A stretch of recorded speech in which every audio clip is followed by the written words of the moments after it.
Hello and welcome to this episode of the Business Spotlight. Today, we're really excited to learn a little bit more about Em and her business, Jems Accountancy. And we're going to find out a little bit more about how Jems started the business up and how things have been going so far. So, Em, if you could just let the viewers know who you are, what you do, and how long you've been doing it for. Hello, my name's Manchee. I'm the owner of Jems Bookkeeping and Accountancy Services. We do bookkeeping, payroll, accountancy, but we have a really strong focus on management accounts for companies. I think, how did I start doing what I do? I could be honest, actually, even since I was young, every job I ever went to, whether it was working in a clothes shop or a nightclub, I always ended up in the finance office. Um, then at some point, I decided to get qualified as a bookkeeper. I started trading in the late 90s, and in around 2008, incorporated and started providing accountancy and payroll services. Actually, it was because my bookkeeping clients pushed me to do it. Fantastic. That's great. So the business has been running since 2008. Yes. No, Wow. no, actually, I started in 99, unincorporated as a sole Yeah. trader, and then incorporated in 2008. So 25 years. a long A time. quarter of a century. Yeah, a long Fantastic. Well, time. congratulations. That's Thank you. phenomenal. So, Em, what would you say that makes you different to the average business out there, the average accountancy firm out there? That's a difficult one. I mean, accountancy is accountancy, it doesn't change. However, we have a really, really strong focus on client relationships. I think that people's perceptions of accountants are that we're pompous. And also, it means that they're scared to ask questions. And this is a repeat thing that I have. People don't want to ask questions because they're in fear of feeling or made to feel inferior or silly, or they just don't, want to make themselves look silly in front of their accountant. We don't see it like that at all. So we have a great emphasis on building that client relationship. You're paying for a service. In the same way, I know nothing about social media, so I could ask what they might think is a silly question, but to me, it's important. Yeah. So if you're paying for a service, even if it's an accountant, you have a right to expect reasonable responses to your questions to enable you to make your business more successful. Yeah. So ultimately, our main thing is building client relationships. We're also not a one solution, how to say it. We're not a practice that thinks that you should treat all your clients in the same way, because actually, even though accountancy is the same, every business owner has different skill sets. Some are really good with finances, some really aren't. Some are okay, some need support in different areas. And we're here to fill in the gaps in the financial sense of where somebody needs support. So you get to know your client well enough in the early stages to know where they need the support. And then you're not charging them unnecessary fees for something that they can do themselves. And you're supporting them in a way that they do need the help. And we have found that it's worked for us. Yeah. No, wow. Thanks for that. That's a great share. Thank you. So, what would you say? I mean, if I said over like 25 years, without going sort of obviously into too much detail, we've only got a certain amount of time here, but just as a whistle stop tour of what the journey's been like over that 25-year period. See, I think I've been really lucky. So, I mean, when I started out, running a business is not easy. It doesn't matter what the business is, it's hard. Um, I started out accidentally, really, because I was pushed into it by a few accountants that were working with the company where I was employed. So I started off part-time in the evenings doing bookkeeping and things like that. And eventually it took off so much that I took my employer on as my client. Yeah. And then carried on like that. So actually, I've been very lucky. The business has been built pretty much on recommendations. So we've not had to do any hard selling or anything like that, because with recommendations, at the point someone's coming to you, they already need help and someone's already told them what we've done for them. So it's made it a lot easier for us. I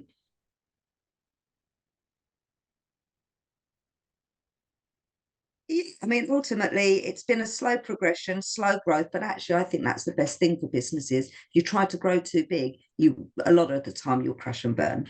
So slow progression, it's worked great for us. No, that's fantastic. So with regards to that whole sort of like journey, I mean, you've sort of like gone through sort of some of the earlier sort of trials and tribulations, as it were. So what does the future look like? I mean, what sort of plans have you got for the business over the coming months and years? To keep doing what we're doing, Yeah, steady growth. There comes a point that we actually are not looking to grow to any big size. Because at the point you do that, you lose the main ethos in what we're about. We lose that dedicated clients relationship and support. We're only a team of 4 at the moment. We probably will expand to 5 or 6, but then that will be it, because I believe then we'll lose control of what has become fundamentally important to us as a practice. yeah, So yeah. No, that's brilliant. So with regards, surprisingly, actually, from a business perspective, that doesn't mean you're earning any less or your business earns more because you're growing. That just means you put yourself at more risk. yeah, no, that So, makes a lot of it's sense. finding that fine balance. Yeah, absolutely. I think that's the thing in business, isn't it? It's a constant seesaw of that balancing act. So, I mean, moving on to yourself then as the business owner, what would you say has been your biggest lesson today that you've learned? The one thing that jumps out at you?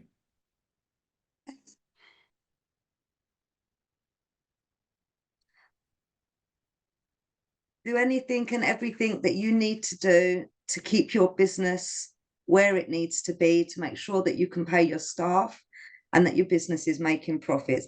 And that could mean social media marketing, networking. I mean, as you can probably tell, I'm not a great public speaker, but you do everything and anything you can do to make sure that your business works, to keep people in a secure job. Um, yeah. Yeah, no, that's brilliant. I love that. That's a really great little ethos that you've got there. I think that's fantastic. And just going back to what you said there, I mean, you come across absolutely fantastic on the camera. And so, don't sell yourself short, and please don't sell yourself short. So, what I'd like to do now, and it's quite probably one of my favorite questions on these podcasts, is we're going to go back in time. So we're going to go back to when you was just 18 years old, but you're going to have all of the knowledge that you've got right now. But you only get to give yourself one Oh, piece of advice, one little golden nugget. What would it be? don't worry. Keep doing what you're doing. It will pay off in the end. Yeah, That would be my advice. I think, especially as a young person, there's a part of me, you feel sorry for young people. They're not paid the way that they should be. They're not rewarded in the workplace the way that they should be.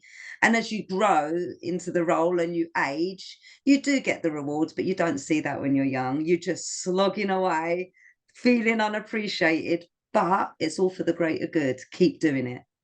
yeah, no, that's some fantastic advice. I really like that. And I think, that sort of knowing that what's coming up, what's in the future, you're going to get those rewards. And like you say, unfortunately, quite often is the case that the younger generation don't get paid what they deserve to get paid. So yeah, that whole ethos of don't worry, it will happen.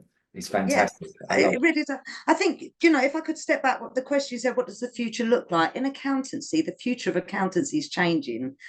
Ultimately, the client base is completely different from what it used to be. The younger generation really like to be informed. They love all of these online softwares. They like to see their figures. This was not the case 20 years ago. Oh yeah. So for us as accountants, it's making sure that we keep up to date with all of these new softwares that are coming out, because everyone's using something different. Making sure we keep on top of tax legislations, and essentially the role of an accountant is changing, but it's making sure that you adapt and move with it. That's the difficulty, but I think we're all right. Yeah, no, that's fantastic. And it's so true. Like you say, 20 years ago, things have changed massively, So much. even 5 years ago. So yeah, and like you say, with new technology, new pieces of software, gone are the days where everybody's using Sage. So yeah, absolutely. So, I mean, on that note, what would you say is the one thing that really fires you up, that inspires you to do what you do every day, every week, every month? Pride. That's the one word answer, pride. I love It's that. I love simplicity. yeah, I mean, I actually do enjoy my job. I know not everyone does. I like my job. Um, you get a client that turns up and they're in an absolute mess, and then just getting it all sorted, organized, feeding back to them and having their systems working really, really well, or training their staff, because we provide a number of different roles for companies. Um, at the end of the hard slog, and this is a job that you have to slog hard at the end of that hard slog, seeing that client really satisfied with what you've done and watching their business grow because of it, and them having comfort. I mean, I went to a meeting yesterday and the client said, I can sleep at night now, I don't have to worry anymore. And I think that's one of the greatest rewards. Absolutely. Yeah, I think that's phenomenal. I think that's great, and such a great share as well is the rewards that you get, and the conversations and that release of stress and strain that you can give to your clients is phenomenal. So that is an absolutely great share. Thank you very much for that, Em. So just to wrap things up then, I mean, have you got any sort of special offers or anything that with the viewers that are sort of on here now? I can see you've got your numbers and that on the screen. So any offers that you've currently got that you can offer out, and what's the best way for people to get hold of you if they want to find out more? Well, our phone number is on our website. Give us a call or drop us an email. We don't really give offers, but what we do is anyone that contacts us, if you need some advice, we're not charging you for a bit of free advice. We're not going to take you on just to take your money. If you could do something easily yourself, just give us a call, and we'll discuss what your needs are. Yeah, no, that's fantastic. That is absolutely brilliant. Well, Em, it's been an absolute pleasure having you on the podcast today. Thank you so much for joining us. Thank you. Thank you. And to all of our viewers there, that's a wrap for today. So until next time, we'll see you all again very soon on the Business Spotlight. Bye for now.